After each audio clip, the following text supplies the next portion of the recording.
Gergana Guincheva. Bonjour. Vous êtes professeur de marketing à EDHEC Business School. Oui.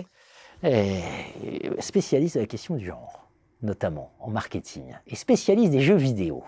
Et ça, c'est très intéressant. Papier Conversation France, où vous nous parlez de Napoléon versus Marie-Antoinette, où vous allez analyser ces questions du genre, papier qui vient d'une revue internationale, enfin publié à l'origine dans un article d'une revue internationale. Je vous laisse citer les co-auteurs, la revue. Donc c'est International Journal of Arts Management et ça a été coécrit avec ma collègue Ager Gemel et Laura Lacombe qui travaillent à la chaire diversité et inclusion à l'EDHEC. Très bien. Alors je vois tout de suite ce que vont se dire certains ou certaines. Encore la question du genre. Voilà. Bah oui, encore la question du genre. C'est ça que vous nous dites. C'est quand on prend un peu de méthode et qu'on investigue, on se rend compte que c'est absolument flagrant dans le cas des jeux vidéo.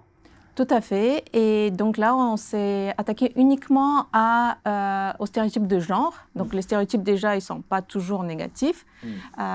Ici, Oui, ça peut être positif, neutre, négatif, un stéréotype, ça dépend. Fait. Donc dans la partie de cet article, nous nous attaquons aux stéréotypes négatifs.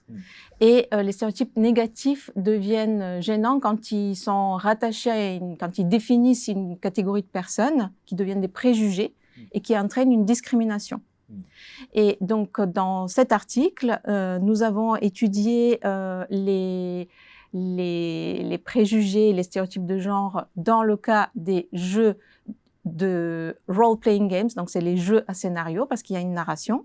On a compté le nombre de personnages féminins, masculins, est-ce qu'on peut les jouer playable ou non-playable character, et on a compté aussi le type de profession qu'on leur attribue.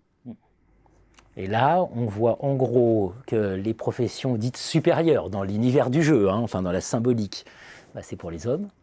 Oui, tout à fait. Les professions des personnages masculins se situent toujours en haut de la hiérarchie sociale, comme par exemple chef, guerrier, barde, poète. Et pour les femmes, c'est sur deux domaines, soit le domaine du care, comme par exemple une infirmière ou guérisseuse, ou la femme comme objet du regard masculin, comme courtisane ou prostituée.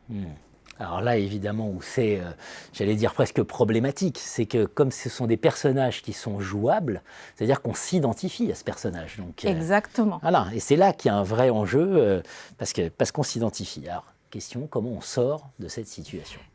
D'abord, souvent on dit, c'est pour ça d'ailleurs l'article s'appelle Napoléon versus Marie-Antoinette, parce qu'un de nos répondants nous a dit, un homme, il nous a dit « Ah oui, mais à l'époque de Napoléon, il a fait beaucoup plus de choses que Marie-Antoinette. » D'abord, la justification historique n'est pas acceptable dans le cas des jeux vidéo. Parce que le jeu vidéo, c'est une fiction.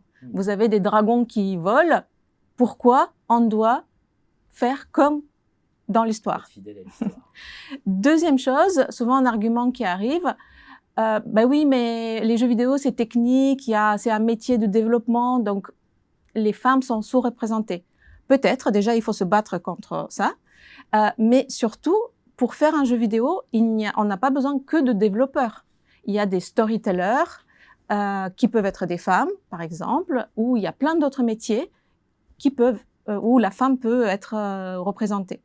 Et enfin, on donne aussi quelques bons exemples, parce que ça existe, comme par exemple The Last of Us, ou Horizon Zero Dawn, qui est un autre exemple d'éditeur Microsoft, qui sont des jeux très inclusifs et qui mettent en avant des femmes comme des personnages principaux. Extrêmement intéressant. Donc, extension du sujet du genre, voilà, au domaine des jeux vidéo, grâce à vous. Merci beaucoup. Merci à vous.